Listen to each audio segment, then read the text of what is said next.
Hello, my sexy muffins, and welcome back to another Patreon video. First off, shout out to Gav for the artwork in this. Here it is, the beautiful of her Tumblr. She will be doing the one. And yes, I will be having, for those who want, a baby picture of David Bright. He will be holden and held in his mother's arms, Jack Bright. Yes, because male pregnancy is a thing. Get it together. And this is an alpha beta omega verse, so obviously male preg thing. Anyways, let's get on to the situation. So I hope that you're all having a great spooky month. This is hopefully the last or second to last. It depends if there's not safe for work stuff version, not safe for work stuff in the last 3 chapters of this video. So this will be the last part. So altogether, it will be the final part of this series, most likely, or the next one might be the final part, but might be a not for safe for work part. Anyways, on to the disclaimers. Disclaimer, this is an alpha, beta, omega verse. So obviously there is going to be male pregnancy, and Jack Bright is an omega, and Abel is the alpha, and they basically almost or did mate. I can't remember if they did or didn't. It's on the tip of my head. I'll figure out in this chapter probably. Anyways, there is that. Also, that Jack Bright does not want to have Abel in his life. So in the last chapter, he basically said keep Abel away from him and his son. So good for him. Also, that this is all an AU basically and all that stuff. Also, that second disclaimer number 2. Disclaimer number 2. Sorry, my brain is everywhere. It's 4:41 in the AM, but I can't. 4:41 a.m. I cannot miss my appointment that I have today, so I have to get done, and I have to do a deep clean of my body because I've been working out and I'm sweaty. Anyways, disclaimer number 2. Disclaimer number 2. Jack Bright is not associated with Admin Bright anymore, and neither is Jackie Bright, the gender bent of Jack Bright. Jack Bright is a standalone character, as more people have added to his character and developed his character over time. And Admin Bright is a poopy person who was basically I don't want to make certain accusations if I'm not correct, but he did some stuff where he was basically, I don't know the details, but it was actual stuff with people online. I don't know if they were minors or not. If they were, he's even more disgusting than they thought. I can't remember the details, so I'm not going to make any accusations, but he was doing icky stuff online. Anyways, there's that. Anyways, also that disclaimer number 3, this is Abel is not entering canon. This is just for fun and not to be taken seriously at all. Abel and Jack are not a canon couple. This is an AU, basically, but somewhere in the multiverse this is probably possible. And that Jack Bright and Abel in the main canon are not a couple and actually hate each other. Also, that it is fine to simp for fictional characters and to ship them as well, as long as you're not illegal or gross about it. You know who you are, all that stuff. And that you remember to separate fiction from reality and headcanon from canon. Do not be illegal or gross about it, you dirty flaky biscuits. Yanderis are not ideal partners to have in real life, and it's not good to ship real life people. Do not ship real life people. It's weird. Anyways, disclaimer, last one, I think.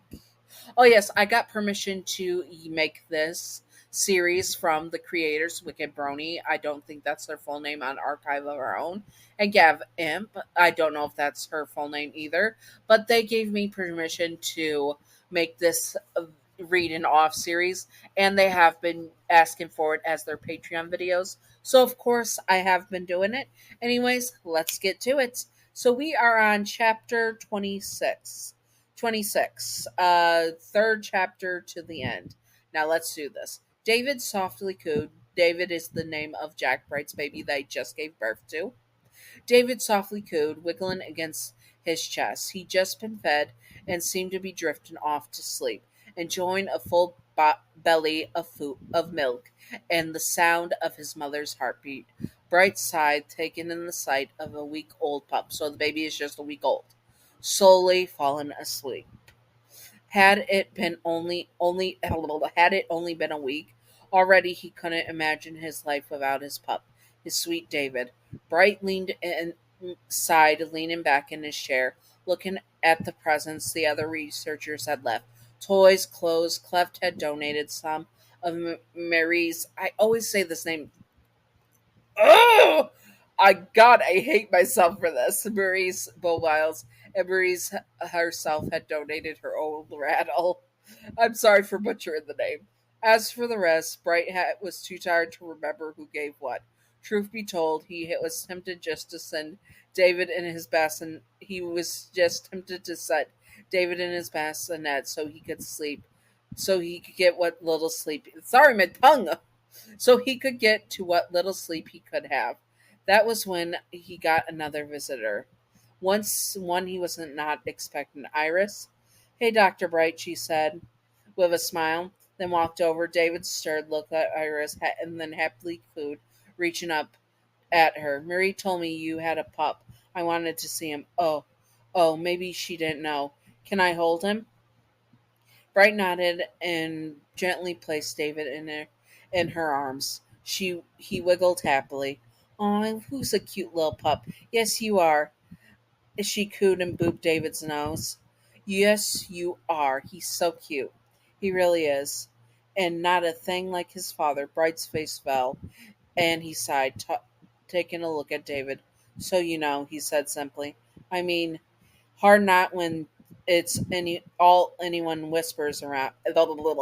Hard not when it's all anyone whispers about around here. And you're all right with that?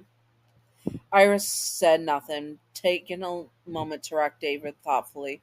When she did speak again, it was a measured tone. Do you remember the trial? Bright nodded, thinking back. The trial was Iris had been accused of murdering a boy she'd been dating, even though that hadn't been what happened. The trial where they relied on TJ and his testimony as witness in the anomalous.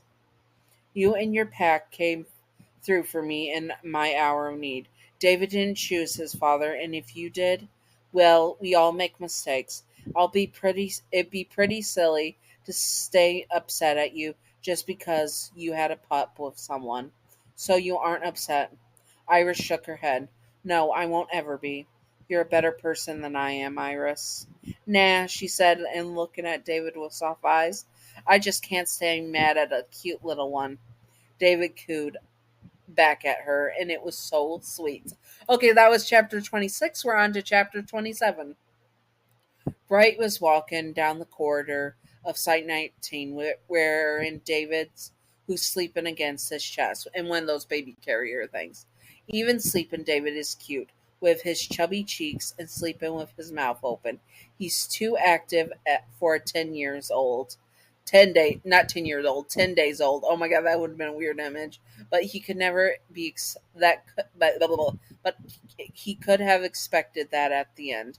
However, as much as he would like to spend all day with his cute pup, he knows he knows that still the Foundation needs him to get back to work. But at least he won't be alone this time. After greeting several guards and researchers on his way, suddenly two men going directly towards him. Bright swells recognizing him. The senior agent who had stopped 076 from bonding with him, and next to him, his older brother, SCP 073, Kane. Hello, Dr. Bright, Kane greets politely. Hello, Kane looks towards the agents. Greetings, agents. We want to meet your pup, Dr. Bright, the agent explained. I heard that he's nothing like 076, and I just want to confirm that you're all right with it. Without saying anything, he pulls the cloth and lightly to see my tongue. He pulls the cloth away lightly to let the two see the sleepy face of David. Kane melted at the adorableness. The agent can't help but smile and look at the baby, and he could tell that he has potential. He's incredibly precious, Kane cooed. He has your hair, and he's my nephew. Oh, hey, I know you're sleeping, but I want to introduce myself. But I'm your Uncle Kane, and I already love you. That is such a Kane thing to do. Oh my god, I love it. Suddenly, David smiled in his sleep. Kane looks in awe while Bright smiled and beamed. It seemed he heard you, and he already loves you too.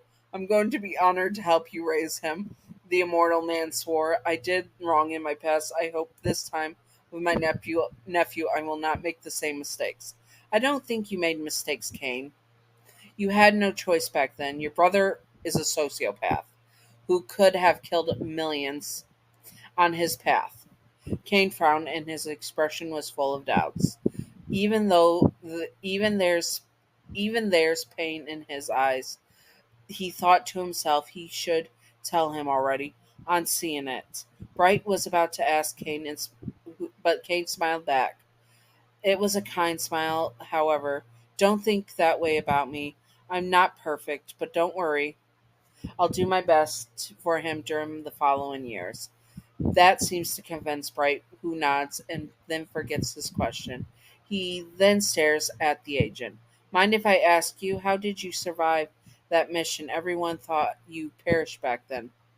It seems that the we tried to get back from our enemies somehow protected me in the explosion, but it kept me suspended in time because when I woke up, it's been years since the event, and the SCP ended up neutralizing itself after releasing me.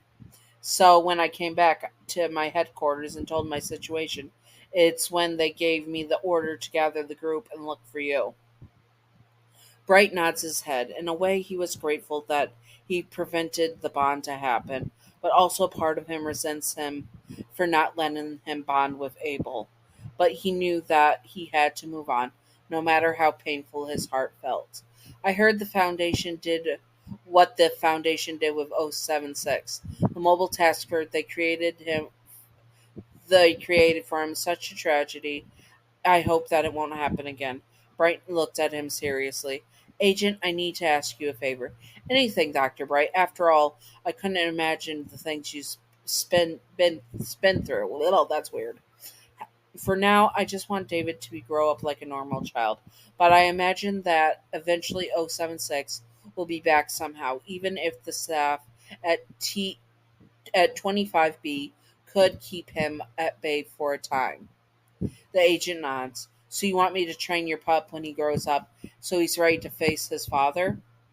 At seeing Bright nodding, the agent stood still.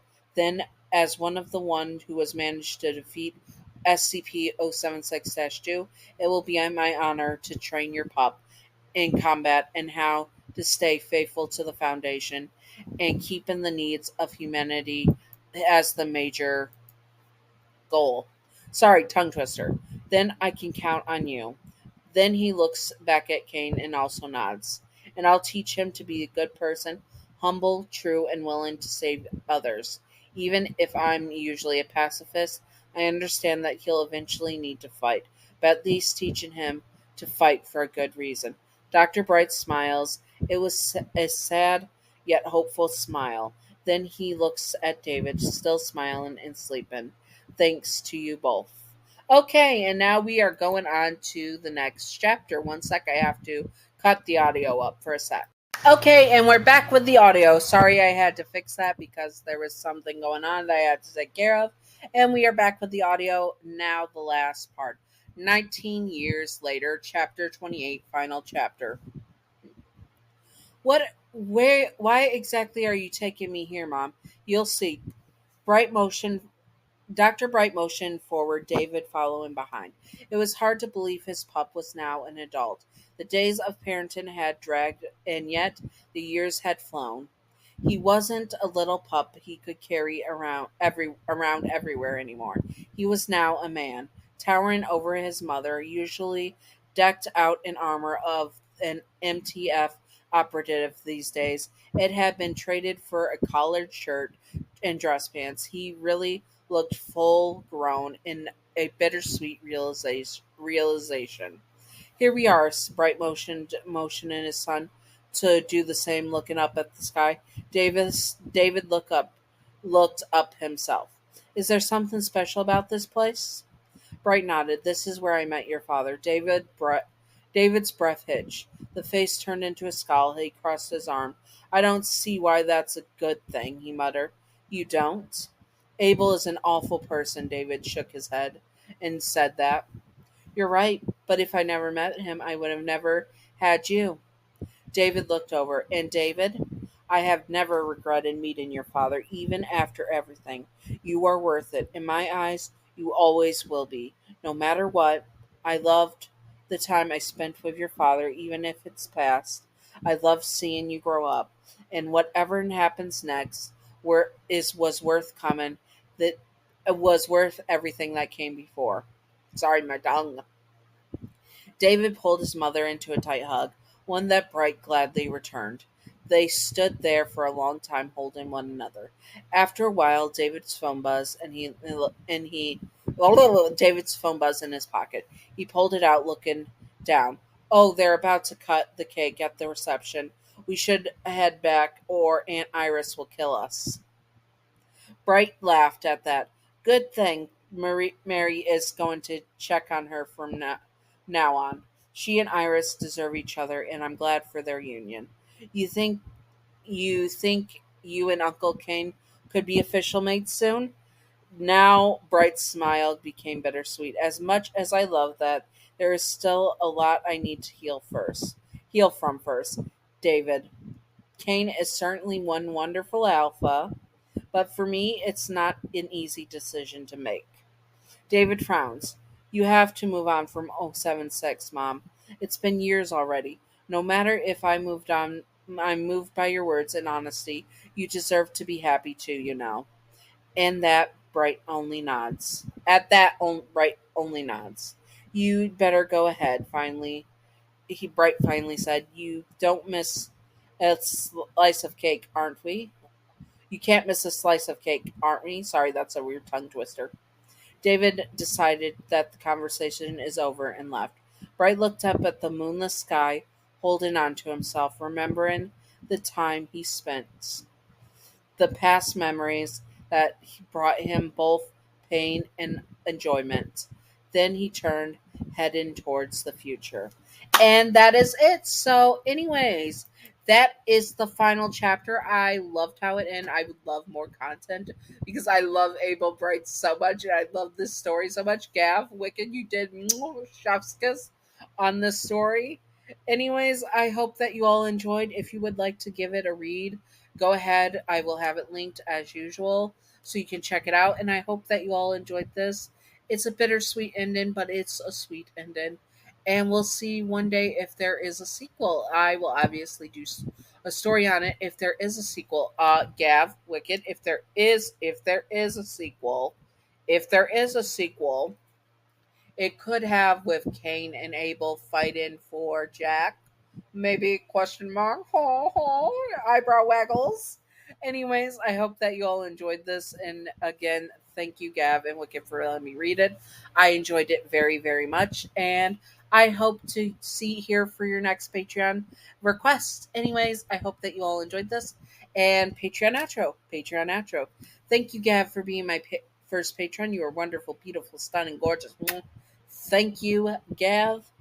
And I hope that you all enjoyed. Thank you, Gavin Wicked, for letting me make this. And stay sexy, all my sexy muffins. Bye bye.